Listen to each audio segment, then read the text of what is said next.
Surakarta akan mempraktekkan demonstrasi kontekstual modul 2.3 coaching untuk supervisi akademik. Perkenalkan, saya Ana Ridadia Nurliha dari SD Negeri Kepatihan sebagai observer. Kemudian kanan saya Panji Sujati, SD Negeri Mangkubumen Wetan nomor 63 sebagai coach. Dan saya Tika Sari Asmoro dari SDN Ujo Songo 5 sebagai coaching. Selamat menyaksikan.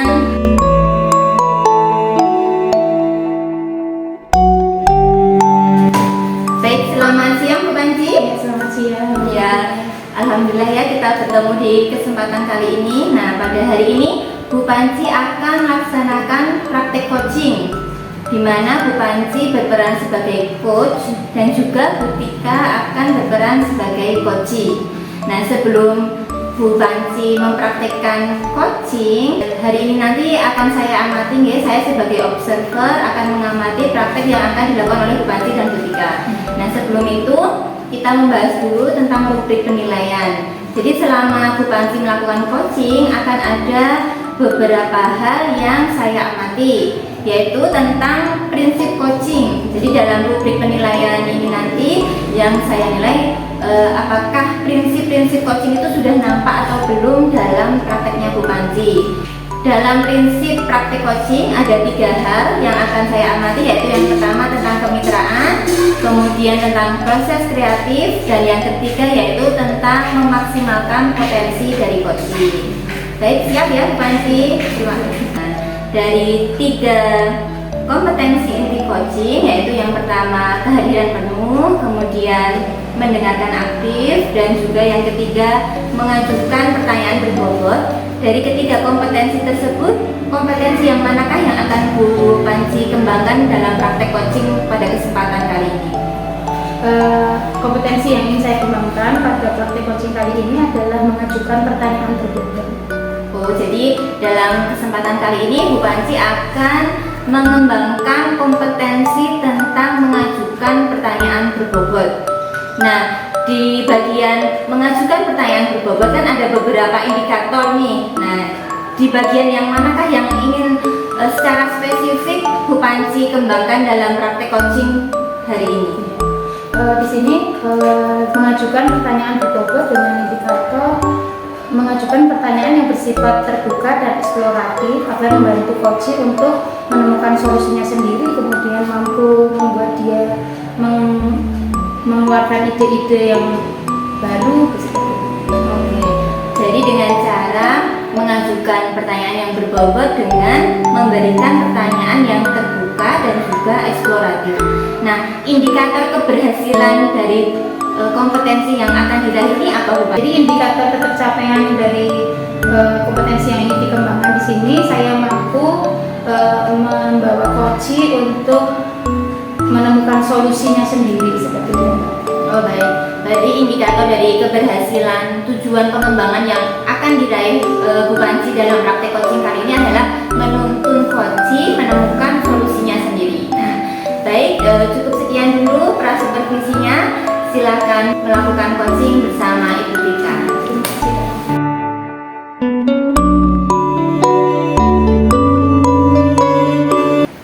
Selamat siang Mbak Tika, apa kabar?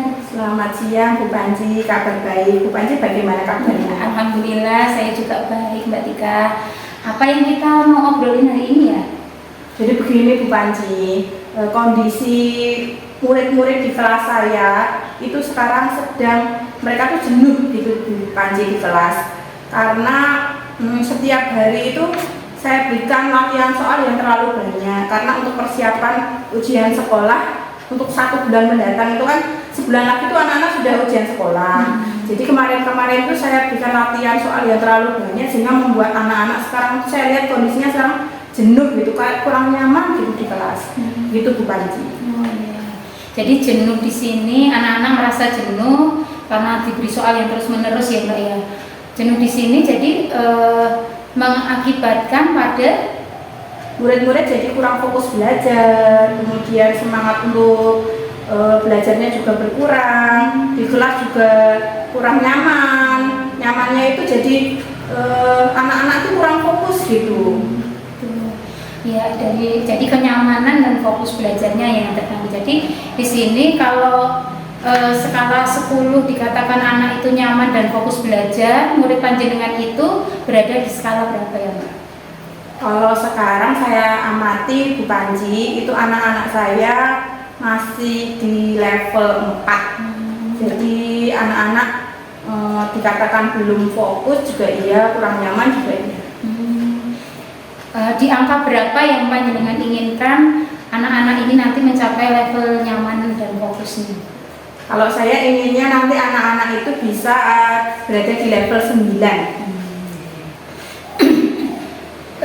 Untuk menindaklanjutinya, kekuatan yang dimiliki oleh Mbak Tika apa ya untuk tujuan tersebut itu? Jadi dengan kondisi yang seperti itu, saya mungkin bisa memberikan pembelajaran yang berpihak kepada murid saya Bu Panji, dengan pembelajaran yang berdiferensiasi sesuai dengan minat dan profil belajar murid saya, kemudian sesuai dengan gaya belajar mereka, gitu saja. Jadi saya bisa memberikan pembelajaran yang lebih variatif lagi. Jadi dengan pembelajaran diferensiasi sesuai dengan kebutuhan murid, panjenengan berharap anak-anak ini semakin nyaman dan fokus untuk belajar, gitu ya. Hambatan apa yang Mbak Tika temui untuk menerapkan tindak lanjut ini nanti? Jadi hambatannya itu karena sekarang itu kan kondisi anak memang kurang semangat juga di kelas Bu Panji. Jadi saya juga harus menaikkan semangat mereka. Jadi saya harus melakukan pendekatan personal kepada mereka gitu. Jadi lebih meningkatkan lagi kenyamanan mereka di kelas, lebih meningkatkan lagi fokus mereka di kelas, bisa dengan memberikan game atau memberikan ice breaking gitu. Jadi ketika di sela-sela pembelajaran itu anak lebih konsentrasi begitu pembelajarannya. Jadi solusi alternatif yang panjenengan tawarkan adalah dengan memberikan anak game, ice breaking supaya lebih semangat, lebih termotivasi begitu ya. Lalu apa rencana aksi panjenengan untuk kegiatan ini? Oke Bu Panji, untuk ke depan saya akan menerapkan pembelajaran diferensiasi sesuai dengan kebutuhan belajar murid saya. Saya juga bisa menerapkan ice breaking atau saya bisa berbagi cerita inspiratif kepada anak-anak agar anak-anak termotivasi. Saya menceritakan kisah-kisah teladan para tokoh, misalnya nanti ada komunikasi yang interaktif dengan anak-anak sehingga anak-anak tahu pentingnya belajar. Kalau mau berhasil harus melalui proses yang sulit, karena tujuan yang indah itu tidak akan melalui proses yang gampang lah, tidak akan melalui proses yang mudah gitu. Jadi ketika kalian mau belajar, ketika kalian mau berjuang sekarang, pasti esok itu akan mendapatkan sesuatu yang baik gitu. Mungkin itu Bu Panji. Jadi saya harus bisa memberikan pelajaran nilai-nilai pelajaran kehidupan kepada murid-murid saya tentang ini yang kalian kerjakan ini pasti akan berguna esok di kemudian hari gitu. Apalagi ini sudah mau ujian sekolah, jadi anak-anak harus punya ini Bu, semangat dalam diri mereka. Motivasi itu kan ketika tumbuh dari dirinya sendiri pasti impactnya ke depan itu lebih bagus gitu Bu Panji. Biasa sekali ya rencananya. Ini nanti untuk rencana yang sudah Anda jabarkan tadi, kapan dan jangka waktu yang diperlukan untuk melakukannya? Kapan saya akan melaksanakan? Seharusnya bisa secepatnya Bu Panji. Kalau tidak besok-besoknya harus saya rencananya 2 hari lagi. Karena lebih cepat lebih baik, karena saya melihat kondisi murid-murid saya tuh saya harus melakukan sesuatu pada murid-murid saya Bu Panji, karena ini kondisi yang tidak bisa dibiarkan gitu. Karena saya waktu kan terus berjalan Bu Panji. Kalau saya membiarkan kondisi semangat belajar mereka seperti ini, terus di kelas juga bosan atau di kelas itu tidak nyaman, belajar juga jenuh, itu rasanya kok saya juga merasa bersalah kepada mereka gitu. Jadi untuk kapan dilaksanakannya, saya akan mengerjakan itu di 2 hari lagi. Kemudian untuk jangka waktunya saya berkelanjutan Bu Panji. Mungkin saya uji coba dulu di 2 minggu ini. dengan murid-murid saya ketika saya sudah memberikan pembelajaran berdiferensiasi sesuai dengan kebutuhan dan minat belajar murid, dan saya sudah memberikan nilai-nilai cerita inspiratif dari tokoh-tokoh misalnya begitu, apakah anak-anak murid saya sudah termotivasi atau sudah nyaman di kelas, sudah mengerti, oh ternyata tuh arti belajar yang sesungguhnya itu seperti ini gitu. Jadi insya Allah akan saya lakukan secara berkelanjutan begitu Bu Panji. Jadi perlu dilakukan dengan cara berkelanjutan agar hasilnya juga maksimal ya Mbak Edi. Iya. Kemudian apa komitmen panjenengan dengan langkah-langkah ini nanti? Oke, untuk komitmennya saya harus menerapkan program yang sudah saya buat dengan menjaga komunikasi yang baik dengan anak-anak juga, karena hubungan personal antara guru dengan siswa itu juga harus dibangun, bondingnya kan juga harus kuat begitu. Jadi anak-anak dengan saya harus punya pendekatan personal yang baik.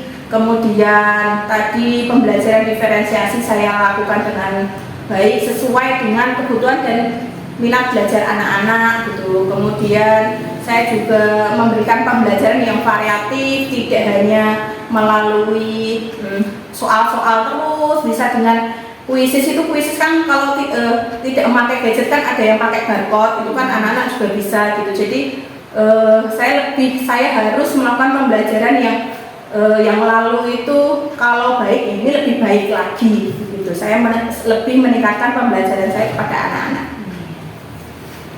Biasa sekali ya Mbak Ika ya. Di sini siapa saja yang terlibat dalam rencana aksi panjenengan? Untuk siapa yang terlibat Bu Panji, tentu saya sebagai guru, kemudian anak-anak, serta saya juga akan berkolaborasi dengan rekan guru. Karena ketika saya melakukan praktik pembelajaran kan pasti saya juga butuh bantuan orang lain, misalkan menyiapkan LCD, atau saya juga berkolaborasi untuk membuat proyek apa gitu di kelas, atau nanti anak-anak juga bisa membuat variatif tempat duduk seperti itu. Jadi siapa saja yang terlibat, saya, guru, rekan guru, dan anak-anak. Kita sudah sampai di penghujung sesi dari percakapan ini ya Mbak. Apa kesimpulan yang Mbak Tika dapat dari percakapan kita ini? Kesimpulannya adalah saya itu alhamdulillah Bu Panji, hari ini saya menemukan solusi dari permasalahan kondisi murid-murid saya di kelas itu yang jenuh, yang kurang fokus di kelas, tidak nyaman di kelas, mungkin karena terlalu sering saya berikan latihan soal untuk persiapan ujian ya Bu Panji. Nah sekarang itu setelah ngobrol dengan Bu Panji, saya merasa punya ide baru. Oh, berarti saya bisa menerapkan pembelajaran yang variatif dan pembelajaran berdiferensiasi yang sesuai dengan kebutuhan dan minat belajar anak-anak untuk meningkatkan apa? Semangat anak di kelas, yang tadinya kurang nyaman jadi lebih nyaman, tahu makna belajar, kemudian lebih siap lagi untuk menghadapi ujian sekolah besok. Terima kasih loh Bu Panji. Sama-sama. Semoga apa yang diharapkan Mbak Tika nanti terhadap anak-anak menghasilkan hasil yang luar biasa. Dan sampai jumpa nanti, kita semoga bisa bertemu lagi dan bercerita lagi dengan cerita yang lebih menarik lagi. Itu ya Mbak Tika ya. Terima kasih Bu Panji. Sama-sama.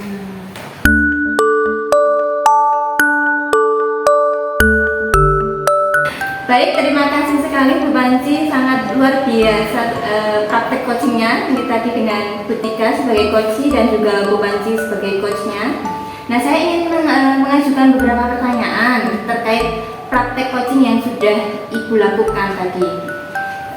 Saya ingin menanyakan apa yang sudah Bu Panji lakukan untuk mencapai pengembangan kompetensi yang tadi sudah kita obrolkan di awal tadi Bu Panji.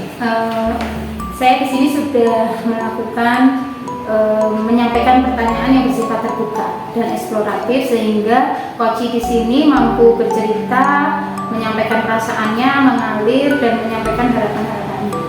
Oh iya.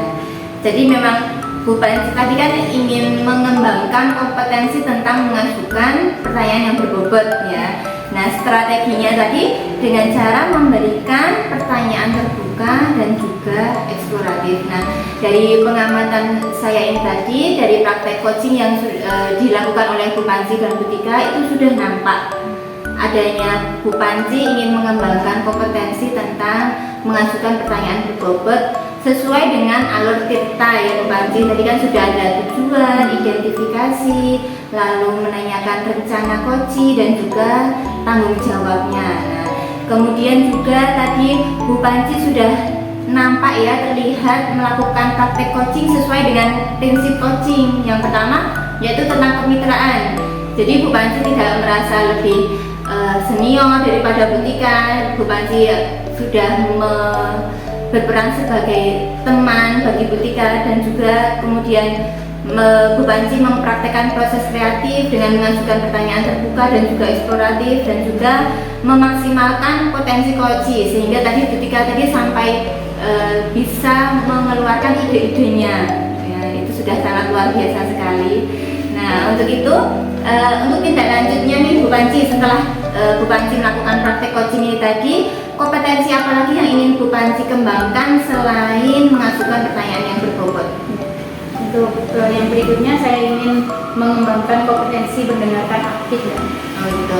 Jadi setelah praktek coaching hari ini, mengembangkan kompetensi mengajukan pertanyaan berbobot. Nah, pada kesempatan yang lain lagi nanti Bu Panci akan berencana mengembangkan kompetensi mendengarkan aktif. Nah, terima kasih sekali untuk praktek coachingnya pada kesempatan hari ini Bu Panci. Semoga praktek coachingnya untuk selanjutnya lebih sukses lagi dan lebih bisa menuntun coaching menuju solusi-solusi dan juga ide yang lebih kreatif lagi. Terima kasih Bu Panci.